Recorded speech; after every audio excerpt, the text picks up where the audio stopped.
Hi, and welcome to MapleWoodian.com podcast. We have on the phone Cokie Roberts, legendary news person and author as well. How are you doing, Cokie? I'm great, thank you, here in National Airport, on my way to come to New Jersey. Very excited. Yes, you're literally, we're getting you as you're coming into town, the latest and the greatest. Right. Of course, people know you as the longtime veteran newswoman at ABC News, at NPR, and respected commentator and reporter, but also author, and you'll be at Words bookstore today at, I believe, 3:15 in Maplewood Village to read and talk about your book, Founding Mothers, which is a really interesting project with local illustrator Diane Good. And that's basically for young adults, but I'm sure also adults will enjoy. Tell us about this book and why you wanted to do it at this time. Well, this is a children's version of the adult book that came out in 2004. Yes. Called Founding Mothers, and it's the stories of the women who influenced the Founding Fathers, and they are quite a wonderful group of women. But when the book came out, the publisher said, we really ought to do this for children. The publisher is HarperCollins.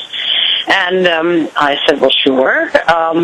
But it turns out that finding a really world-class children's book illustrator like Diane Good, it takes some time because they're very busy people. But I'm thrilled to say that we waited for her because she has done the most unbelievably delightful illustrations for this book, and she is also a delightful human being, and so I'm very much looking forward to being with her today. Now, how did you hook up with Diane? Obviously, she's a local person, but you're in Washington and elsewhere. How did that connection happen? Through the publisher. I mean, that's the normal way these things happen. And for those who may not know, now this is an interesting time in our own current history, of course, with a lot of founding mothers, women behind the men, Michelle Obama obviously taking the First Lady role to even new heights, but of course Hillary Clinton, Condoleezza Rice in recent years. The founding mothers are one aspect. What did they provide to the early pioneers and the early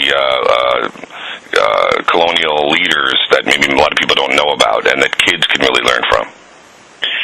Well, they basically made it possible for the Founding Fathers to do what they did, partly by just keeping the home fires burning and supporting the family, since the men weren't making any money off in Philadelphia at the Continental Congress or off at war or off in diplomatic posts.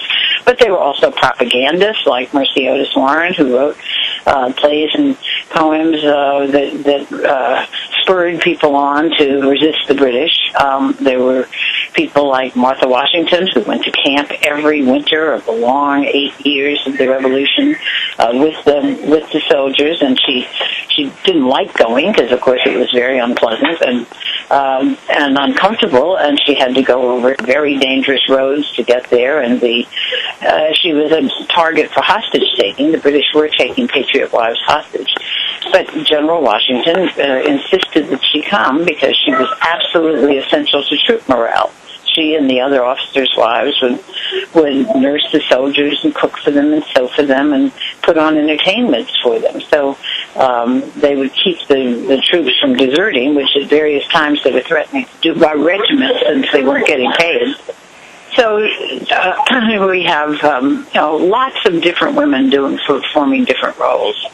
And at the time, obviously, women did not have the same status as they do today, or as men did. They couldn't vote. They couldn't do a lot of things. They couldn't own property. If right. They married women. The men owned their husbands owned them.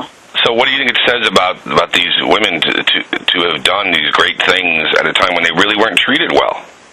Well, they were very tough. They were extraordinary. I always say modern women are sissies. Everybody's saying, I can't do it all, for God's sakes. Let me introduce you to your great-grandmother. Right, and it was, again, a start of a long history in America, a long time in American history for women. Obviously, in other wars, they went to work. They kept the home fires burning. Even today, when now it is the working mother, as you were a working mother, a working wife. You were one of the groundbreakers in journalism, I think, for women as well. What does that say about today's women? There is this argument that women try to have it all, but maybe they try to do too much. They put too much pressure on themselves to be the perfect mother and wife, and also really have to be career-oriented more than in the past. What do you think that says, given the time that you're writing about in this book and today? I don't think it's true. I don't think they do have to be more career-oriented. Right, but don't they think they do it sometimes? These women were very career-oriented. Yeah. They might not have called it that, but that's exactly what they were, and they were working. Just getting through the day in the 18th century was really, really tough. And there were weeks when you could lose 2 children in 1 week from a whole disease. So, they were much, much stronger women than we see today. And do you think, who would you point to as maybe one of the lesser-known founding mothers that people might not know well about? Esther de Burt-Reed, very interesting woman. She was English, and she met her husband, Joseph Reed, when he was studying for the law in London, and came to America and became an enormous patriot, was very quickly arguing for independence, long before the men were ready to declare it. And her husband was in Washington high command, and she had to keep escaping the British because she lived in Philadelphia and they occupied it. And she would have to be a refugee, and she had a baby a year. That's the other thing that they did in that time. And so she then, as First Lady of Pennsylvania in 1780, when the French had not yet shown up, and the troops were at that point threatening desertion by regiment, she organized a fundraising drive for the troops, and thankfully we have all the records of it. And she asked the other first ladies of the other states to organize it in their states, and we have all of that correspondence.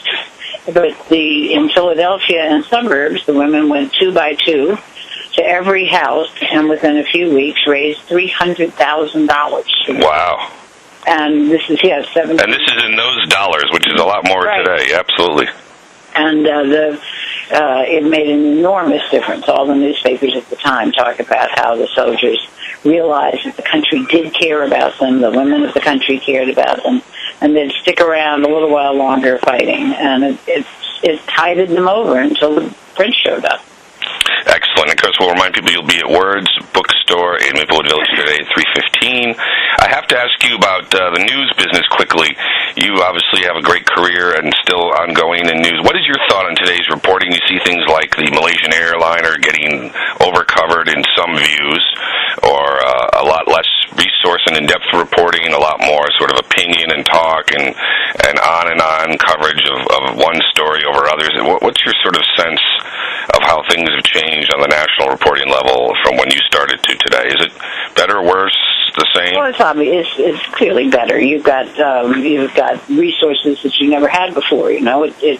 When I started, you had to do something on film, and it had to be done by noon so that it could be developed and then spliced into a piece with Scotch tape. Now you can have a satellite phone when you land in Ukraine and be able to broadcast it directly to the American people. People talk about Vietnam being the first war in your living room.